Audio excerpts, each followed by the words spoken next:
Hello and welcome in to the Sorare Data Show. I am Andrew Laird. You can find me as Lairdinho on Sorare, joined today by Sean Newsham, psufans2, to do a little math, sort of. Sean, fun fact, the greater than sign, which I assume also applies to the less than sign, not allowed to be in a YouTube video title. Why? I don't know. Interesting. I wouldn't guess that. It seems interesting. Yeah, so I had all these errors when I was trying to set it up, and then I had to actually spell out greater than with the title 1 is greater than 4. Anyway, thanks everyone for coming in. Philly Dilly first in, Carrie second, DNP Donkey third. Way to be. Pico player. Oh, the answer is golf, where 1 is greater than 4. That's fair. That's fair. Ahmed, what's up? Stefan, looking for food. Yes, early stream today. Thank you everybody for your adjustments, particularly Sean. Kev Heard, what's up? Daniel Cooper, good morning, everyone. What a wonderful day to ignore all responsibilities at work and listen to Sean tell us we're all morons. I'm not sure it's going to be a big moron show, to be honest, but I think that a lot, and then things change. Jamie says, good afternoon from Norwich. Excited to be excited to be influenced into spending more money, which equals goodbye wedding fund. And Daniel said, Jamie, a wedding is just a day. Sorare cards have career-long utility. True. These are the priorities that we all stand for. So appreciate that. Red Panda, what's up? Mike Baston. Jamie said, I'll be sure to screenshot this and send it to my wife. Have you not seen the anti-stacks babe? Simon, what's up? Mike Baston. Is Carlos Heel now dusty as Sean hasn't mentioned him for yonks? Sean, what what in the hell is yonks? I imagine it's just a while. No, I mean, New England was terrible this year. He was still fine most of the year. He just wasn't as good, but like he still had his moments where he was totally fine. Like if it was a good matchup, he was typically really good. Yeah. I think they actually should be better next year because they had a lot of injuries this year and they should get people back. I think they're going to move out Vrioni and bring in someone else. Yeah, I think they're going to do something like that. So we'll see. But like it seems like for example, like Langioni got there for like 3 weeks, and then Ferrero just came back off his injury. Chonkalai was hurt. Like if you bring these guys back and you get like a striker that can make sense, I think it's pretty good. Plus, like I think they brought in some decent players at like the window and stuff. And obviously the season was pretty much over by the time that happened. But like I think they have a chance to be pretty decent next year. Would you rather the Revs have Vrioni or Miguel Berry? Oh, Vrioni, not close. Really? It's that not close. Dude, Miguel Berry sucks. I know. Vrioni showed signs of life. That's fair. That's fair. Anyway, Tuggy, what's up? Andy, Yatsa, Rikomon, thank God I went to the gym early. So did I. Yeah, Yonks is a long time, apparently. Huh, interesting. Mike says, if Jamie does it correctly, the wife should have career-long utility too. If not, he loses half his Sorare calories. Among other things he loses half of. Yeah. Bob Flynn in the house. Way to be. Thanks, Bob. I was actually talking about Bob on Friday. He doesn't know that. Anyway, moving on. Sean, the topic today came from a comment from my video on Friday, where I've been talking a lot about how I feel like people underestimate the value of matchups and that they tend to make like poor lineup decisions because they want to play better players in okay matchups versus okay players in great matchups. And the comment here from RJ is to be you, I guess. I think it's better to play Cole Palmer as the example. I think it's better to play Cole Palmer every single week rather than spend the money on 3 to 5 players and only play them in good matchups. The EV of a bad Palmer matchup will be better than most players, a quarter of his price, in a good matchup. That's the foundation to the conversation today. Any quick thoughts on that comment? I mean, I do think doing something like that is better than like just playing someone who's not that good every time. Like that makes more sense than that. But like, I do think matchups also make sense. Plus there's also the merit of like, if you're playing like 3 different guys in matchups and that type of stuff, you're sort of spreading out your variance. Whereas like if Cole Palmer gets hurt, you're just kind of screwed. So I think there's merit to all of those things. And I'm not saying that you shouldn't just play Cole Palmer all the time, but like there are spots where Cole Palmer's not going to be as good. And I don't agree with the like Cole Palmer's score rate and what you can expect. His expectation is not the same as someone every week. Now, that said, there's probably like 4 to 6 spots where his expectation wouldn't be better than most people in the Prem as a forward card. Because he's just going to have a pretty strong AA, but like there are a few spots that are in the Prem that you're just not going to be like as excited to run him out in. We know what those spots are. It's like Man City. You're going to have like Man City both home and away, Liverpool away, Arsenal away. Like some of these spots are just not going to be the most appetizing spots ever for Palmer. So like there are situations in which you probably would rather have different options. But that said, the options also need to be decent as well, and they have to have good matchups on the week in which Palmer does not have a good matchup. Yeah, looking back here, this is his score chart for just his Chelsea games. I don't see. Well, you need to go to like the just Prem too. Sorry, this is just Prem as well. No, it's not. It's just Chelsea. You're right. Yeah. Sorry. Because you have like Servette in games where he just isn't playing. You're right. Like, yeah, like look, I'm not saying he can't get a decisive against Man City, but like the 48 Man City, very clearly not the matchup that you would have loved. Tottenham away, that one's at home, but like Tottenham away is not the best matchup per se of all time. Arsenal at home or Arsenal away, like they got smashed, but that's because he didn't play. So like what the hell happened here? That's obviously he didn't play. So like when you take him out of lineup, but like there's stuff that's just there are certain spots where like I would rather have someone against a really bad team in the Prem than Palmer. I think those numbers are probably in the single digits, like 4 to 6 games. Mm-hmm. You wouldn't rather just run Palmer, which goes to the discussion of why I agree with. And this is sort of something I've talked to Keith about. This would have been a good topic actually for Keith to be on as well. But Keith's all about the matchup. Sometimes it doesn't matter because like we're talking about here, like there's 38 games in the season. Cole Palmer is going to be better expectation than someone else 32 times, let's say. In that situation, it might just make sense to have Palmer because, like, yeah, you might 6 times you don't have a better situation than what you could have elsewhere, but like the other 32, you'd rather have Palmer. So it's like one of those things where, like, yeah, you can have matchups and get these guys in on matchups, etc., but like, might not always make the most sense when you have a guy like Palmer. And I think the only time it's relevant with someone like Palmer is like the super outlier type of players. So you have like the Palmers, the Rodris, the Suns, like those type of players, and they have to be at a position in which the alternatives aren't that great. So like for example, like mids, like maybe you have a Rodri, but Bruno's a 3-goal home favorite against Ipswich or something. And it's like, all right, that week, like Bruno's a better play outright than Rodri, who's at away to Liverpool or something. So there's definite times in which those guys are going to not be the highest expectation player, in my opinion. But it definitely only really represents the super outliers. Like the guys that aren't super outliers, I don't think it matters for. I think that if it's not a super outlier player, you would rather have the 3-for-1 or 4-for-1 type situations. Like Holland, I think I would rather have a 3-for-1, 4-for-1 type situation due to lack of AA. Obviously, fine card. He's going to score a lot of goals. He's going to lead the league in goals. And he's going to put up reasonable scores. But if I can match up situations like that, I can get guys that are like, this is Holland for this week, or this is like there's situations like that. So I think there's few and far between players that it makes sense for. But Palmer definitely is probably one of them that it is valid for. Yeah, I'm trying to think of like who, like in the Prem, is it pretty much just Palmer and Son and Saka as forwards?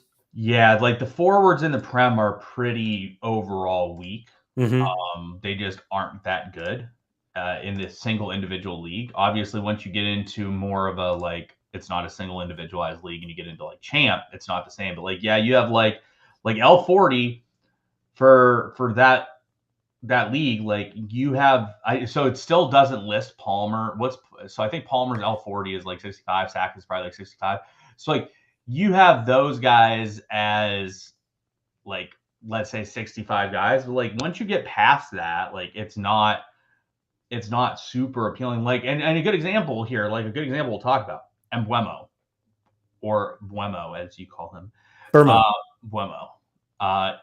He's got a 58 average L40. Like, as you see, that's not that far behind Erling Haaland. Yeah. Like, it's just not. So, like, would I rather have Haaland at $1,000, or would I rather have 10 Buemo types that I can run matchups on. So like literally I'm getting a guy who's 1 point worse, except for I can get like 6 of them in elite matchups compared to Holland. So like I think like Holland, I would much rather have a 4-for-1, 5-for-1 situation than Holland. Palmer, I might rather have Palmer because Palmer's pushing probably into the high 60s. Same with Saka as a forward card. Yeah. No, I think that's reasonable. I was trying to look at it. So Palmer's around a $1,200 or $1,100 new season. I think our player ranking show classic. Yeah, so it's like he's a little more expensive than Haaland. And I completely agree with you that you're much more likely to get more out of let's call it three $300 players than Haaland, but maybe you might not with Palmer. Yeah, correct. But again, like here's the issue. Here's the issue with this discussion, right? You're saying Palmer's how much? $1,100, let's say. Son's 400. That might be that's probably a classic. Hold on. Son's like still 600, which is still so like I could get like Son and 2 other $300 players. Like, would I rather have that or would I rather have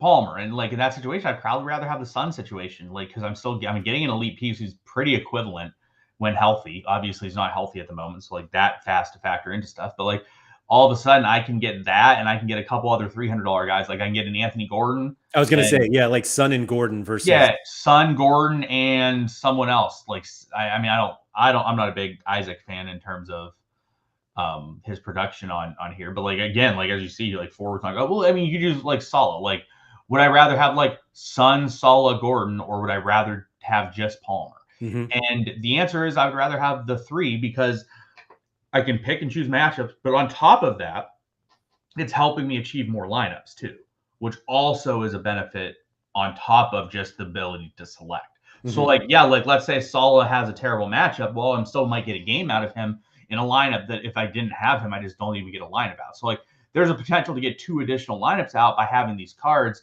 that maybe I couldn't have if I only have one of those players. Yeah, I think the discussion is also a little different if you have bought them cards already or not. Like once you have Palmer, it's like you're going to play him all the time. Yeah. It's also a thing too where like it depends how big your gallery is. Like if you have a shitload of cards and if you have a shitload of cards in like depth effectively, like it makes more sense to have a Palmer and you probably will play him in your primary lineup 75% of the time. But if you have, let's say, a 10, 15 card gallery, I think it makes more sense to have the depth and the additional pieces to sit there and run matchups. Yeah, no, I totally agree. Do you find the same, like, do we have the same kind of outliers in the Bundesliga? Like Kane obviously is up there, and I feel like forwards is usually where. Well, right now in the Bundesliga, it's Marmoush. It's like Marmoush, Kramaric, Kane, Girassi. Like it's like those guys. Like go L15. Just look at Marmoush's game logs to start the season. Like click on Marmoush though, and like look at his game logs to start the season. He's been unbelievable, like absolutely absurd. Including like 3 decisives against Bayern Munich. Yeah, like I watched that game and I was like, damn, looks fantastic. I was in there. So Bellama is a very stubborn individual, which you might know, others may not. But Bellama, like, he doesn't like non-sexy players, if that makes sense. Sure. So anyways, he like needed a forward. He's like, yeah, do you want to suck in Marmoush? He's like, I don't really want Marmoush because he sucks. Anyways, I messaged him after the Bayern game. I'm like, just want to discuss this. Like, I don't know what like you're talking about with Marmoush. He's like, yeah, I was wrong. He's like, I retract that because he said the same thing about like Undav. Like, I won the Undav unique and I tried to sell it to him. He's like, I don't want him. He's not very good. I'm like, I mean, he's like a top 3 to 5 option in the Bundesliga. Like, that's good by default. If it was just champ and Bundesliga individual didn't exist, all right, he's not that good because he's like a top 25, 30 forward. But in the Bundesliga only, like Undav is a clear 4 to me, or clear 5. Clear 5. Like I think those top 5 are pretty clear cut top 5 right now to me. So I'm like, I don't know how you can say Undav like isn't good in that individualized league because he kind of is. Yeah, it feels like a snap reaction as if it was still just champ. Like the change into the single league competitions really changes things. I think his reasoning, though, and I do understand it, is that he's like, Undav's not elite, which is true. Undav's not elite. but like he's still pretty good for the Bundesliga individualized league. That's what I mean. Yeah. But he's not elite. So like that was more his thing. He's like, I want elite guys, or like I don't really care. And I'm like, but you need not elite guys, because in an individualized league that you just not everybody has, there's just not that many elite guys. You have to have guys that aren't elite. Which was my argument for Undad. But he's like, yeah, Marmouche looks fantastic. And he also like Belma thinks Kramaric is really good, which I mean Kramaric has been really good. His role's fantastic on the team. He's had a little bit of an injury, which has caused bit of issues to start the year, but like he's really good as well. But like, yeah, so like I guess part of the issue too, though, in the Bundesliga is like there isn't outlier type prices per se. Like Kane might be the best, but he's not like way more expensive than everybody else per se, because he's just not Cole Palmer. Whereas like Cole Palmer's 22 and his price is a lot more expensive in comparison, probably. But I mean, I guess like if you look at the price, it's like a pretty big separation. So like, do you want Kane? Or would you rather have Marmouche, Kramaric, Guirassy? Like, I'd probably rather have Marmouche, Kramaric, Guirassy and make the same decision. So I think a lot of the time you want to make those decisions, but like also the answer is like you just want all these guys and then pick matchups given week. Because I think the discussion too is like more so like if you have all of them, do you just blindly run Palmer every week? And the answer is no. If you have all of them and you have Palmer, like you are not running him every week. You probably would run him like 50% of the time, would be my guess. In a Prem comp? Yeah. And like your primary lineup, if you have Cole Palmer, let's just hypothetical here, right? Hypothetically, you have every forward imaginable. You just have every card of every forward. How often do you think you'd play Cole Palmer in your primary lineup?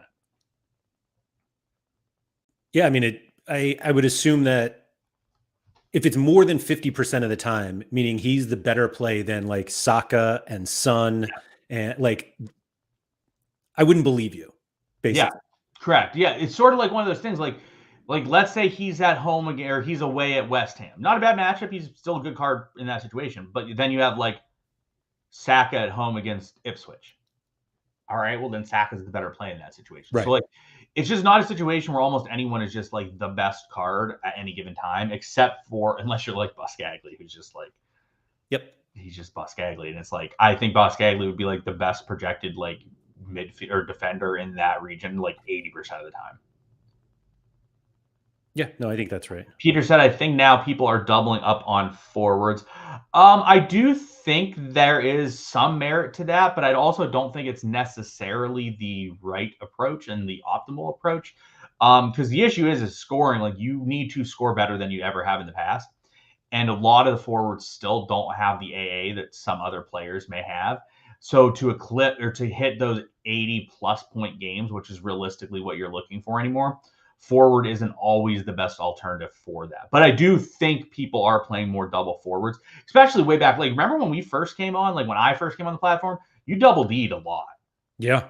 And I don't think you double D like almost ever anymore. Like it's almost always a mid. Like it is double. Sometimes it'll be a defender, but a lot of the time it'll be stacks, or at least with a goalie, like in a defensive stack.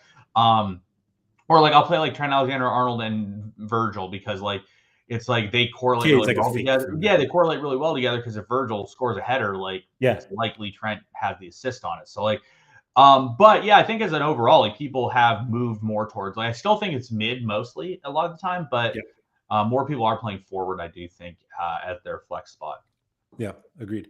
Nanzo said depends on the scarcity. Also, 4 good players are far better value than 1 elite in super rare and unique. Yeah. Picked up an in-season Marmouche unique for a fraction of the Kane classic unique price.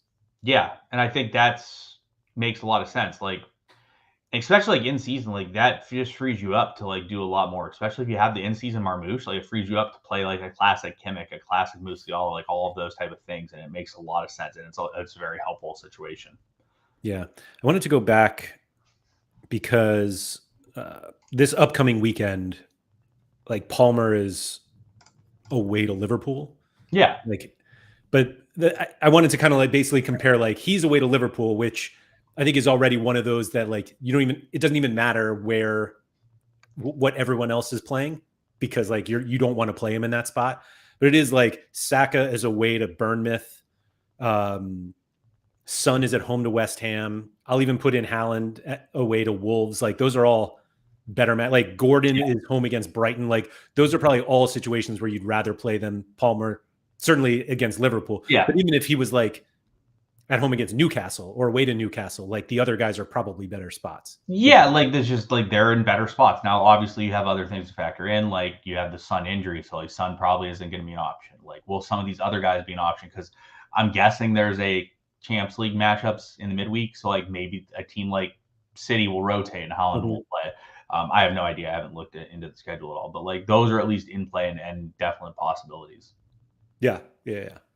So when if you don't have the one elite card yet, you're in this position where you're like, do I get the one elite card or do I get 4 kind of cheaper ones and try to play the matchups? What are the sort of other considerations that you think of in that, like before you make that decision? I mean, I want to think about if the guy is pretty good overall typically. Like I know there's a guy that you like, Dwight McNeil. Like McNeil typically does pretty well unless matchup is absolutely horrific. And even some of those matchups he's been terrible. So it's like, how will my guy perform in the not as good matchups? So like it's like, and also like how good is the team? How likely am I going to be in bad matchups, or how likely am I going to be in at least neutral, if not plus EV matchups? So it's stuff like that you have to factor in. Then you have to factor in, it's like, can this guy hit upside? Like, am I going to get 65 points from him? Like Isaac. We'll use Isaac as an example. It's like I'm not a big Isaac fan. I think Isaac is not the best card for SO5. Like, if you have Isaac, what are the possibilities he's going to get 80 plus? Well, not very good. He just doesn't really get 80 plus that frequently.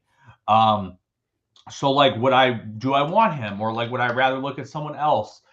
Stuff like that. So like I look at him and then I look at like Gordon, and like, am I like, all right, there's more likelihood Gordon hits an 80 plus score. Now maybe it hasn't been showing this year, because like you look this year, Gordon hasn't been showing, but what you do see is you see constant non-decisives where he has 20-25 AA. Well, if he's getting 20-25 AA and he's just not quite getting a decisive, well, that means that if I do get a decisive, I'm probably going to hit 85 plus. So like maybe like you have to factor in stuff like that too. Like, is him getting a decisive every 4 games reasonable? Well, looking at his game log last year, he had 18 decisives in 19 games. Do I think 1 every 4 is realistic? Probably not. Do I think 1 every game is realistic? Also probably not. It's probably somewhere in the middle. But if it's somewhere in the middle and I'm getting 25 AA and getting a decisive once every 4 games, well, all of a sudden if I double that and get a decisive every 2 games, it makes Gordon a much more reasonable play. Yeah, that's fair. The one thing that you didn't touch on that we've done an entire show on is whether, how do I put this? Your gallery is good enough to have a card like Palmer? Yeah, that's true too. Like if you have a Cole Palmer forward card and you're just running out like steaming piles of poo with him, like it doesn't make much sense, because it's just, you're not going to get very much out of it because you just have like a bunch of turds with him. So it just doesn't make as much logical sense. Yeah, it is one thing that I think people kind of look past. They're just like, oh, he'll pick up the rest of my team. And it's like, it doesn't work that way. Like, no, it doesn't work that way at all anymore. Like you realistically, like you need to be putting up at least 60, like at least 60. If you're putting up below 60, like you're hurting your lineup badly. You realistically need guys that are going to put up 75, 80 points regularly to realistically contend. Now, like when I say regularly, it doesn't mean like every week they put up 70, 80 points. It means like if this matchup that they have this weekend is really good, are they going to put up 80 points a week in this type of matchup if this matchup was ran every week? And if that answer is no, it's like that guy's probably not a great player. I think one of the issues, the Prem, like defender in the Prem is pretty weak, I think, as an overall. Agreed. I think one of the issues that I'm just thinking of, like if you have Palmer, like you decided I'm going to play Palmer, or excuse me, I'm going to get Palmer, not going to try to play the matchups with lesser guys. And you get to a weekend like this where he's away to Liverpool. And it's like, are you basically just like throwing the weekend out? Because it's like, you know, you have this great player, but you don't have anyone else to put in there. Yeah. Because you spent everything on Palmer. So like you're basically just like sacrificing the game week. Kind of like, it's just one of those things. I think Palmer's like that type of last piece that you bring in that you want, obviously, but like maybe it's just not the right opportunity to bring him in, and you need to establish the rest of your lineup a little bit more and then bring him in. So you're more on the side of like establishing your base first before you get the star. Yeah, I've always kind of been on that side. Like I think you have to have your base and everything sort of sorted out before you get to that marquee super high end card. Because like if you just have that super high end marquee card and then you just like have a bunch of not great stuff around it, it's just not going to perform that well. And I think if you wait to get that piece last, you're building out your depth so that when you bring it in, it's actually impactful. It's kind of like in like NFL, like if you bring in that star quarterback in the draft, like you have the first overall pick and you pick a quarterback and your offensive line is just a steaming pile of shit, then that quarterback just is useless. They're not going to be good. And it doesn't matter. Like you need to build that line out, then bring in that quarterback so that when the quarterback's there, they have protection, they can then make the plays. Like it's kind of a similar situation as that as well. Yeah. I think we did a show a long time ago, basically like when you know you can get a Kimmich, or like when you should. And this conversation is basically that. And I think one of the things that kind of got missed on that show, and I'll admittedly, like I missed some of it myself when talking about it, but basically I was kind of in this idea of just because you have just because you got a Kimmich or a Palmer, like doesn't mean you're done getting all of the pieces. Correct. And your argument was like, they really should be last. And I think what I didn't appreciate at the time, and I think a lot of people don't appreciate now, is getting those pieces early put you at like a significant risk that if something happens to them, if Rodri was your guy, now you're basically out all of that money and you're out the player that you need. So like, what do you do? Yeah, and you literally have nothing to do. You just start kind of screwed. And I think that's a very impactful part. Like Simo just said, and I think this is true too. Like, let's say you were making this decision today. The next 4 Prem games for Palmer, away to Poole, home to Newcastle, away to Man United, and home to Arsenal. Those suck. Like, why bring in Palmer now? You can just bring him in a couple of weeks and like not have him in those matchups where it just isn't that difficult. It's like it's not that big of a deal to not have him in a lot of those matchups. I'm not saying like he won't have good games because like Newcastle's definitely achievable to have a good game, man. You like all these are definitely fine. But I remember correctly that he's also not in the Conference League squad. I have no idea. Like I think he's actually because I was thinking I know some teams like didn't register guys for the group stage of that. Yeah, I think Palmer's one of them. So even if you were like, oh, the Prem games aren't good, but like, you know, he's away in Greece, or I don't even know what this Noah. No idea. Wow. Wonder why we say that. Wow, Thrarenson, look at that. He must have had his unique at some point. What is this, Greek? No, is it like Kazakh? Armenian. Wow. Did you have his unique at some point? Yes. Surely, when he was in New York. Anyway, I think so. But you don't get those matchups anyway because Graham he's not even registered. So. Yeah, Graham just said he's not registered. So yeah, like it's just like the plus side with that. I will say the plus side with that is him not being registered mean you never have to worry about the rotation, which also I true. do. I will say that is a massive thing this year.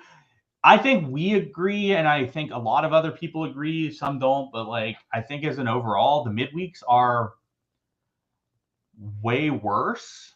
But also, it's like you have to have a lot line up in the midweeks for them to sort of make sense for you, because like we've never seen teams rotate Champs League like we've seen this year, because some of the like these Prem teams are rotating Champs League. Or they're playing guys in Champs League and rotating the weekend. Well, I sure shit don't want my guys missing the weekend with how the setup is right now. Agreed. Like, I don't want my guys missing the weekend. So, like, having a guy that's like, hey, this guy's going to rotate your Conference League because he's just not going to play it. That's a positive, because that means there's absolutely no questions about Cole Palmer in the weekend. Whereas, like, Holland, is he going to rotate one of the games? Because he definitely could. We've never really seen teams rotate Champs League game, at least not like the beginning of the group stage type of thing, right? Like it's always now like, that, all right, now that those matchups are all so many of them, and it's just like and they're doing it too, like it's happening. Like I mean, City, so like last City versus Bratislava, City ran John Stones. So like sure as shit didn't want Ruben Diaz there because he sure as shit didn't play. Sure as shit didn't want Kovacic because he sure as shit didn't play. Now that said, something like this also, though, makes up for like doesn't make up for it, but it makes like collections better, and it makes like owning lower players on those teams better. So I had a John Stones. If you can get the rotation right. Yeah, but like some of these guys, like there was no doubt John Stones was starting that game. Stones was in my most important lineup in that midweek and put up a 98. Like there was no doubt he was going to start that game. Doku, there was no doubt Doku was starting that game. Like 100% was like going to start that game.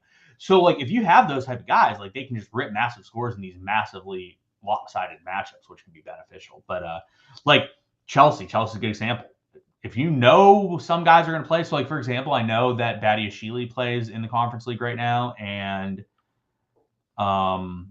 who's the other? I know Jorgensen is starting in the Conference League. Like having those guys is a really nice positive, especially like if you do like collections and you have those type of guys, and you're like, shit, they're playing as like a 4-goal favorite in the Conference League. I have absolutely no doubt they're going to start, and then I have absolutely no doubt who's going to start on the weekend. That's a positive too. PSU fans too on team collections. I've seen it all. Mike said only plus point for bringing Palmer in now rather than at the end of those 4 fixtures is he could be slightly cheaper, which Mike's optimism that prices would go up after a guy has 4 bad matchups is. Yeah. What do you think about this from Nanzo? Form is greater than fixture. Good forwards that are in form tend to do well regardless of how the matchup or how their team does. Yeah. I mean, I get it, but I don't necessarily fully agree. I completely disagree. Yeah, I'm not going to say I completely disagree because I do think at some points like guys are just on form and they just are playing really well. And there are only a few so bad fixtures that it's just like, holy shit, this is a disaster. And like City's a bad, like do I want Cole Palmer against City? Not really. Like that's just not what I want to do. But like Cole Palmer home against Newcastle, like I'm not that worried about him in that situation. If he's in good form, like that's fine. So like I get where he's coming from. I don't fully agree. I also am not on the side as you where I fully disagree. I think it's just not that it's random, but like there are just as many times where a guy is in form and then doesn't score and everyone's like, well. Yeah. And like same thing, like a guy's like a 5-goal favorite and he's not in form and like he scores. And it's like, well, I mean. I don't think it tells us anything. Marmoush smash versus Bayern. Yeah. And yeah, Bayern doesn't score now. Everyone's like, oh, that's so weird. He was in form. Bayern is a little bit more, I'm going to say leaky than like Man City would be. And they also are like, I think they're both pretty leaky. Yeah, but like Bayern is more leaky as in like the other team's going to get more opportunities, I think, than City. Whereas like the team against City might get like 1 or 2 opportunities. They just score them at a reasonable rate right now. Yeah, that's fair. Yeah, I think form is a great indicator of what happened. Yes. Form is an indicator of like what happened in those games. And like if you're playing against a shitbag opponent over and over again in those games, you're probably going to be in form. And if you played like 5 games against City, you're probably not going to be in form. Right. Yeah. Right. Like I think Marmoush having this humongous game against Bayern Munich is like an outlier. It's not. He didn't have a great game because he was in form because he beat up on Besiktas, Holstein, Kiel, Pilsen, Gladbach, Wolfsburg. Like he should have killed those teams, and he did. Well, he actually didn't kill Pilsen. You're right. Pilsen was the one team he didn't kill. You're right. Which is like the one team, which is like where I think he was probably the biggest favorite. That makes no sense, Sean, because he was in form because he had 2 decisives and 2 of his 3. Like that doesn't make sense, Sean. Yeah. He smashed twice versus Bayern, apparently. Where's the other Bayern one? Here it is. That doesn't look but that wasn't this season. Doesn't look like a smash to me. Maybe there was a cup that I had. It could have been a cup. Yeah. The ones we all care about.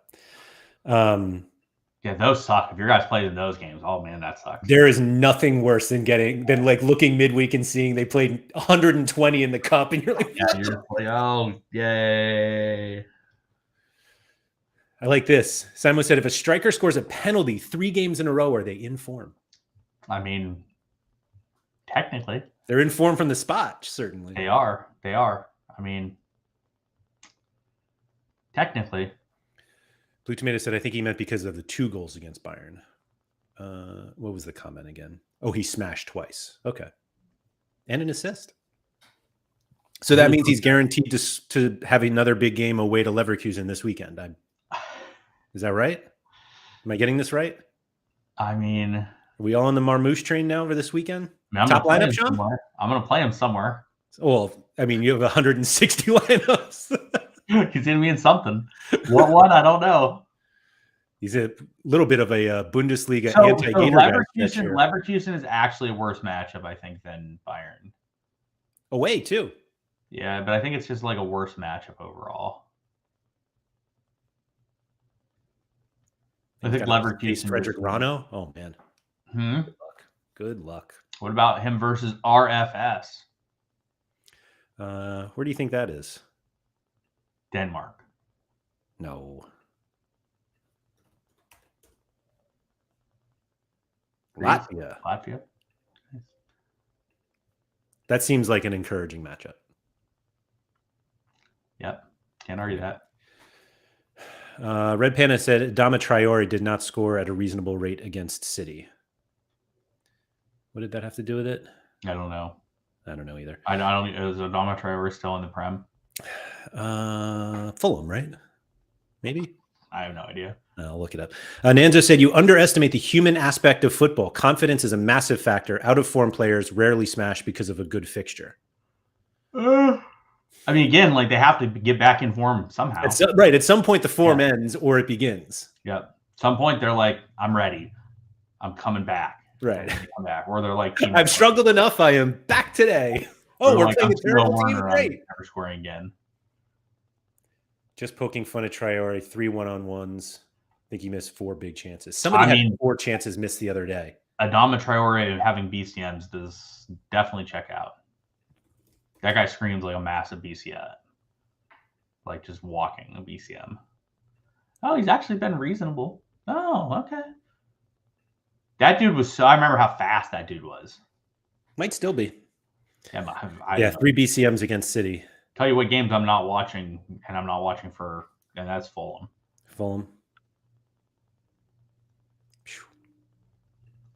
Yikes. Oh, he's been good this season. Maybe he's one of the cheap forwards you need, Sean, instead of Cole Palmer when he plays home against Ipswich. He has been pretty good. That's not bad. You wouldn't have played him here anyway. Well, I mean, might have. I might have. If I had a new season card, I probably would have. Away to Man City? I mean, I don't have very many new season cards. Yeah, you're a classic boy. This dude is the fastest I've ever seen.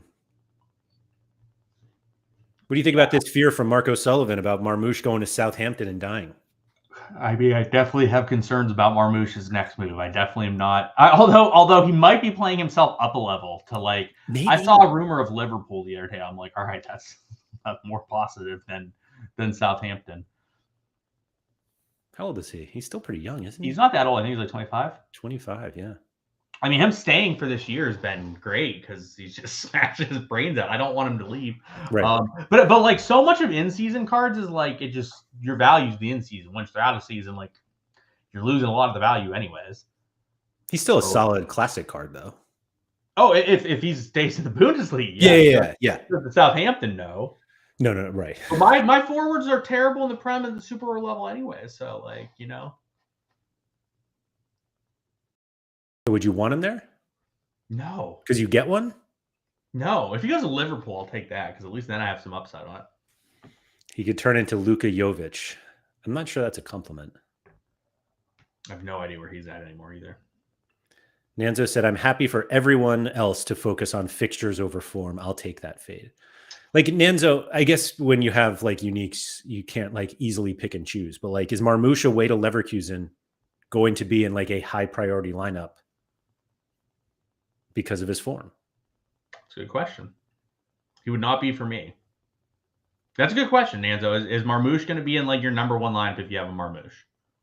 Like, I don't know how many in-season Bundesliga unique lineups Nanzo's running out. And they're just like not that, like one person has Kane, or I guess in season, but like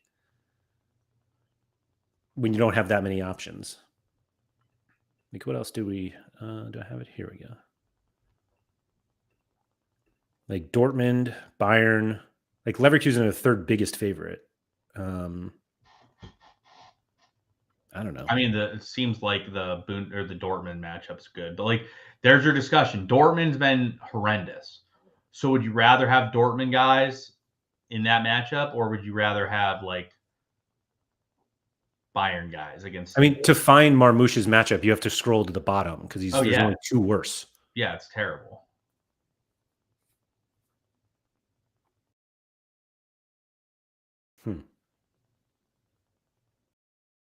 Would you rather? That's fair. Nanzo said, "Sure. Have you seen the Bundesliga defending?" I can't really argue that one. Okay, that's fair. So everyone's got to check Nanzo's lineup this upcoming weekend and hold him to his word there. Maybe we could just make it for him. Yeah. This better be the lineup, Nanzo, and we will take royalties off of it. Wang's Wingers.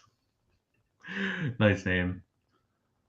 He doesn't really have options, to be fair. Right. Like, so it's like easy to say, yeah, I'll play him. Middlestat. Do you play Middlestat against Bayern? What is the red underline under the numbers? Those are probably home or away games. Home or away? Which one is which? The underline is away. Yeah. Okay, so if there's an underline, they were away? Yes. Okay. So do you play... Sean, you have a Middlestat, don't you? Yep. Will you play him away to Bayern this week because he's in form? 100. I mean, I will probably have him in a lineup. It will probably not be my best lineup. And I have Undav, and it will probably not be in my best lineup.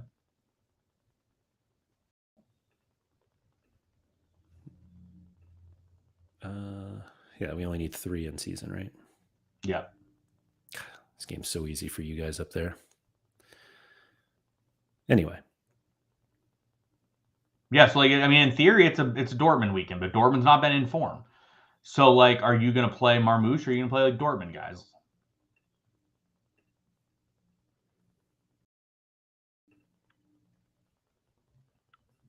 I don't know. Does he even have? So he doesn't have a. Oh, he does have a super. Yeah. So he's not even. He won't play his unique in the best lineup. Well, why not, Nanzo? But like, you wouldn't. So the thing is like he'll play Marmoush somewhere, but like he's got Guirassy against St. Pauli and Kane against Stuttgart. Well, his argument's going to be Guirassy's been in form too. That's going to be his argument on Guirassy. But like Kane has not been. So like, are you going to play Kane over Marmoush if you know Kane's going to play? Or Kramaric. I wouldn't say he's in form. Yeah. Yeah. Are you going to play Kramaric or are you going to play Marmoush, Nanzo? Blue Tomato said, if I thought a player plays at home, the red line marks home games. Like Marmoush, this was an away game. This was a home game. I actually feel like maybe that should be reversed. Like, I feel like maybe that should be home game underlined. Well, it's not. I don't think it matters, and like as long as you know it, it's fine. I also don't. Yeah, no, that's impactful because like I would look at that and be like, oh, he's smashing his dick off at home, and he sucks ass on the road, something like that. I feel like it should be the opposite, though. Do you guys agree with that, Blue Tomatoes and Mike Basting? Because you guys are typing. Feels like that should be reversed, where the home games are underlined. But again, it's not that big of a deal, anyways. You could also just take it off and not even worry about it. I don't have it on. Is it not like? Yeah, it's not defaulted. Oh, yeah, I've never seen that before. I'll be honest, I never even think about it. I don't think it's bad. I think that's a reasonable thing. Rob said, I think I've solved the issue. Find players in good form with good matchups. How the hell are you classifying Harry Kane as being in form, Nanzo? I need to hear this one. Because, like, I mean, if you're classifying that as in form. The L5 of 42 doesn't do it for you, Sean? Like, you let me know how this is an informed player right now, Nanzo. But, like, again, at some point, he's going to score again, and he's going to be informed again. Like, when does that start? Does that start here? Because it could. Like, maybe this is the time where he becomes informed again. Okay, the last 3 games before that, he sure as shit didn't score. He hasn't scored in, like, weeks. I didn't know that Form knew what kind of jersey you were wearing. That's true. Although I will say, I think like putting on the English jersey just wipes Form from anything. Ooh, I like this too from Rob. Does Form carry over the international break if your player doesn't play? True. Or what if your player plays in like Egypt and you have no idea if he played or not? I don't know if Egypt played. Is Marmouche is Egyptian, right? Pretty sure he's Egyptian. Like I have no idea if Egypt played over the international window. Yeah, I don't know either. And Danzo's saying his last 10 is shows his form. Oh, L10. Okay. Okay. All right.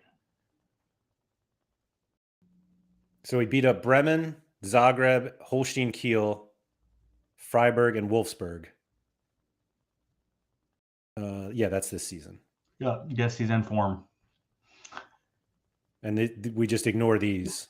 We ignore the 3 most recent games for form.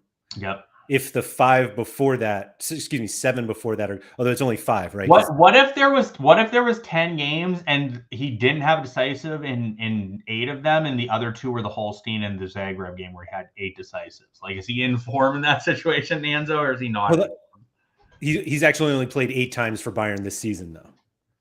So 10 games either has to include England or it has to include last season. Egypt apparently did play. Did Marmouche not get injured? Because that's the one I care about. I don't give a shit about Salah if he gets injured. It sounds like Marmouche did not get injured. Because he did last time. Everybody was asking me about the underlining. Like Marmouche was at home his last game. There is no underline. Let me see. Egypt beat. You want to guess who Egypt played, Laird? South Sudan. Mauritania. And that was the previous window. They played Botswana. Let's see. Not on my list either. Marmouche. Actually, they have a pretty decent team right now. Egypt's not bad. At least at the front. The back, yeah. But the front is they have Salah, Trezeguet, Marmouche. Like that's pretty impressive. Peter said, I think it's based on if the upcoming game is home or away. I don't even know what that means. The underline? Oh, they're saying that they think that the thing that is underlined because of his next fixture. So they're saying because Eintracht is away, the underlines are showing his away form or his away games as underlined. And if they were home, the other games would be underlined. That's what they're saying. I feel like you should know this working at Sorare. Surely should know that. Somebody should do a video about that. I mean, you're the one with it underlined. I didn't even know it existed. So you know what's funny, Sean, is that I pick it. There's no reason that I have this because I don't even look at it, but the L5s and the L15s change also. So like this is Marmouche's L5 overall, but just his L5 away is 69 in his last 5. Oh, yeah, I don't like that. I don't even look at it, but for some reason I had it. I mean, if you're looking at form, you might like that. You're getting away form or home form, Laird. Yeah. Peter said, cut this out before Maxime sees it. Fun for Maxime will be attending a Penn State game in the near future. I'm sure Maxime is on the end of his seat watching this. True. Anyway, we didn't get the answer though. I guess we'll get the answer on Friday if Nanzo prioritizes Kane or Kramaric or Gerasim. Yeah, but he said Kane's in form, so he's like covering his bases. He's saying that he's in form because he's scored in the last 10 games or something. So is Kramaric in form? He said they're all in form. They're all in form. So Kramaric, now this includes some games, some international games. Yeah, but Nanzo is saying they're all in form, so he can play any of them. Okay. So he's just sort of like covering himself because he's not going to play the guys. Right. He's not going to play Marmouche in his best lineup. He's going to play the guys in good matchups. The guys who, right. Yeah. They're all in form. Right. Yeah, because they're all in form, so he can just play any of them. But Graham said he's in form in the games he did well in. Yeah. That's the line right there. Oh, man. It's the first time we've ever got to like laugh in regards to Nanzo about. I mean, I'm in no position to say what Nanzo is doing. No, is wrong, look, I have no problem with the form argument. I think the form argument gets a little bit ridiculous when you're like, oh yeah, we're counting the last 10 because Kane hasn't scored in the last one. last 3, right? He literally has not scored in his last 3. Like his last goal was like in September. Like when was Kane's last goal? Like a month ago? It was September sometime, whatever they played in that. September 20 or 21, somewhere around there. His last goal was September 22nd-ish. So literally like 3 weeks ago. So Kane hasn't scored in 3 weeks, but he's in form because his last 10's good. Rob said, I think it's hard to judge form as well. A player may have scored a 45, but had 6 big chances created, and his teammates cost him. It's not wrong. I guess. Mike. Let's see, Mike. I will go check it. Because there are the doubles that are playing today. 533. Oh, you get a double out of Sobo, too. Yeah, you should hold that most every time. Nanzo's asking how many games indicates form. I don't give a shit about forms. That was exactly my response. Blue Tomatoes Sorare data form for the pick score is last 5 games, I believe. Yeah, Mike, I'd be pretty shocked if you don't win. See, Mike, there you go. You deserve a win. I told you it was just like a matter of variance recently. But like, I'm pretty, with you getting a Jobo second game, like everyone else in your lineup did really well. Zobo's the only one that didn't. I'm pretty sure their game is much more favorable next matchup. Blue Tomatoes for next future questions about pick scores. And these pick scores don't come up because they're not open yet. But if you go to the table legend and you go to classic view, we have a breakdown here. And here it'll tell you form in the last 5 games compared to the player's standards. My dogs are going to start barking in like 5 seconds because I hear... Oh, delivery truck? Let's go. Nah, I hear the garbage truck. It's either that, so like it's a really like dark and gloomy day, so like they're just like laying on the couch, so, like they might just not give a shit today. But I like this from Peter. I'm an L1 kind of guy. I'm an U1 type of guy, and that stands for upcoming one. Yeah. Yeah, I would find it hard to believe Jobo puts up a worse score than 45 against Bosnia, even though it's away. So like I don't even know if you necessarily need it. It definitely wouldn't hurt because that is definitely the obvious spot. Like if he gets to like 60, 70, I don't think anyone touches you. If he gets to why are we talking? Oh, Mike asked a question. What are the chances I keep first place in classic international nights with the remaining games? Kimmich and Kulu to play for opponents. Hopefully, Mike, that Germany, everyone goes off for 100 and I pass you. Because I have the full German stack where Kimmich and Grosch were dog shit last game. So hopefully I pass you, Mike. If not, I hope you win. So, Sean, we've covered form. What we haven't covered and what Rob just brought up is a player being due. Theory of due. Rob says, I also like to take a punt on a player who hasn't scored in a year by convincing myself he is due a goal. It is definitely a DFS term, and it's called the theory of due, and it is saying that guy is due to get a decisive. Sean, I think I'm more of a believer in due than I am in form. I could buy that, Laird. I you know what?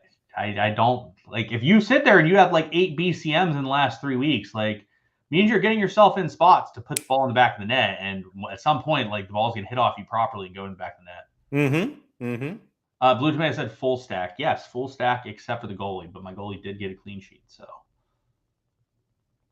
that's what it is. I had some like just shocking scores this game week, which was pretty. Here's a good one for you. All right, so I had 4 bros that were in season, so I ran the in season international nights thing. Okay, so you're gonna laugh your ass off this line. So I start off with Odysseus and got a 75. Let's go. Then I got like the only 100 that I know of from this past game week, Vladimir Kufal.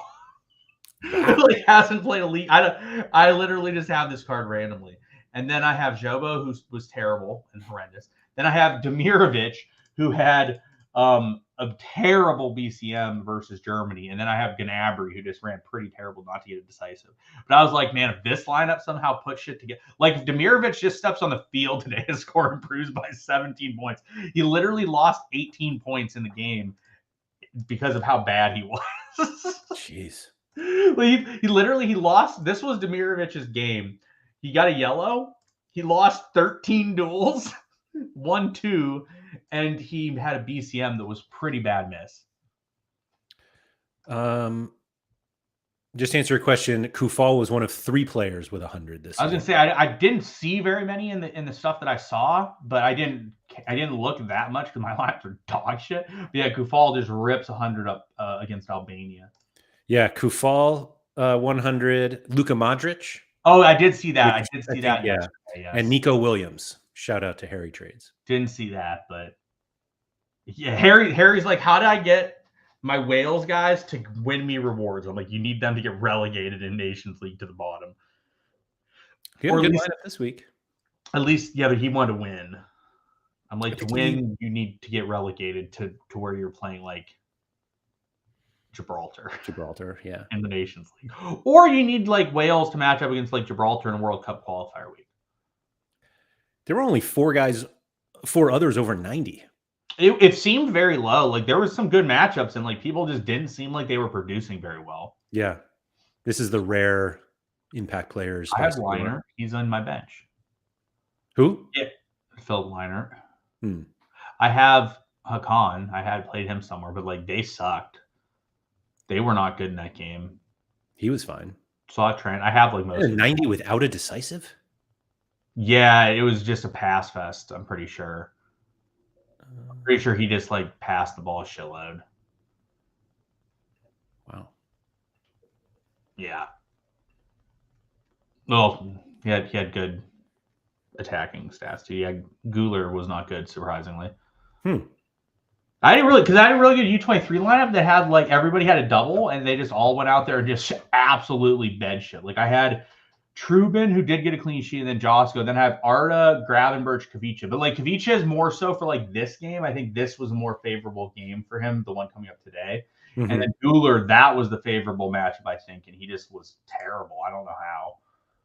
Because they had so much of the ball, he just did nothing. He was just getting wrecked in duels. It seemed like he was just really bad. He also had a BCM. So the problem is that the BCM took him out of form, and then he couldn't score. Correct. Couldn't regain form within the game. Right. It's too quick. You can't regain form that quickly. Yep. Shockingly, Haaland, only a 40.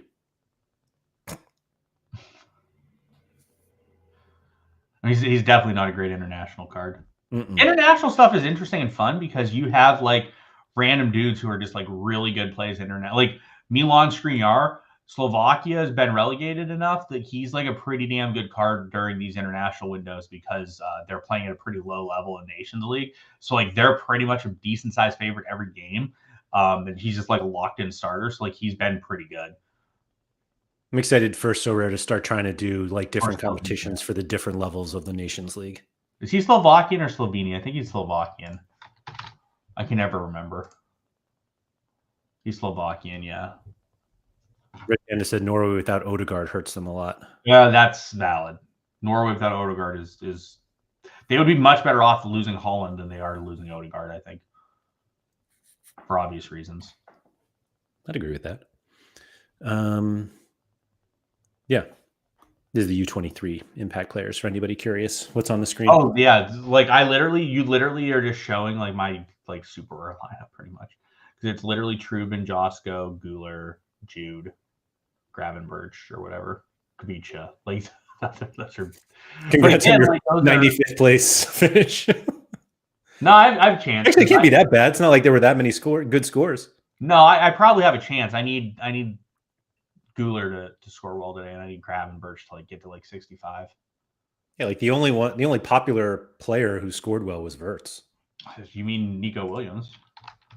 Let me go check out Harry Trade. Only 14 cards of Nico Williams. Yeah, let me go check out Harry Trade. Harry's just swimming in ETH after last week. Yeah, he is. Harry had a good U23 classic lineup in D2. No, you said you lied. You said Harry had a good lineup. He has a literal 0 in his lineup, and then he has a Harry doesn't even They have another game. They have another game. Oh, they have another game. Well, then Yeah, maybe yeah. Chris Meefam will play, and Yeah. he actually has a pretty damn good lineup if they get a clean sheet and Meefam starts, because he has the goalie and Meefam who both put up 0 and 20. So if they play, that lineup's pretty good. I know. Fucking Harry, just too rich over there with all his ETH from last week. Swimming in it. Yeah. So he bought this Harry Wilson super rare last week off the auction. He was the only bid. I saw that he said something about like Harry Wilson he couldn't let go for like $50 or whatever. I don't remember. I was like, I don't care. Yeah. He's like, he's going to transfer somewhere fun in the winter window. But even like guys like that, like if you get like, all right, that you have that card, right? He's going to get 8 international windows. It's not the end of the world for like $0, which is like the effective price he paid at a super level. So can't fault him. No, not at all. Not at all. And now he goes back to club football in form. Oh, wait. No. Sorry. Well, he goes back to sitting on the bench. But in form. In form, sitting on the bench. So if he doesn't play at all in the next game, does the form go to the, like, because he didn't actually... Nanzo said L10. If he doesn't play any minutes in his L10 and he scored a goal the only time he played, like, that sounds informed to me. Encouraging. Yeah, that sounds informed. I can't really deny that. Yeah. Oh, well. We'll figure it out one day, Sean. One day. Ooh, I like this. Rob sees there a player playing against his old team, something you look out for. Feel like they often do well. Love a revenge game. We can talk about that, because I'm going to tell you right now, this is more of an NBA comment, but Dante DiVincenzo, when he plays the Knicks, is going to go off. That's going to be a revenge game. So like, if you have a Dante DiVincenzo card in the NBA game, play him when he plays the Knicks. I believe in revenge games more than I believe in form. Which part is this the dumbest shit that Nan's has ever heard? I assume the revenge game. No, he's saying us mocking form like it doesn't exist. Oh, maybe. I'm not. Laird is saying that. I'm saying your definition of form is ridiculous. And the matchup does matter, because the guy eventually gets out of the form he's in, whether it's good or bad, like typically. Laird is saying you're completely full of shit. I'm saying you're mostly I'm not saying Nanzo's full of shit. I think form is dumb. Gotcha. Yeah. Anyway. Thank you to everybody for coming. If you could please like, subscribe, all that good stuff. Shout out to Quinny. Even if you're a form believer, you can like the video. I'll be back tomorrow with Harry Trades. Maybe we'll talk about Harry Wilson a little bit. Who knows? Who knows? Anyway, thank you everybody for coming. Get those steps in.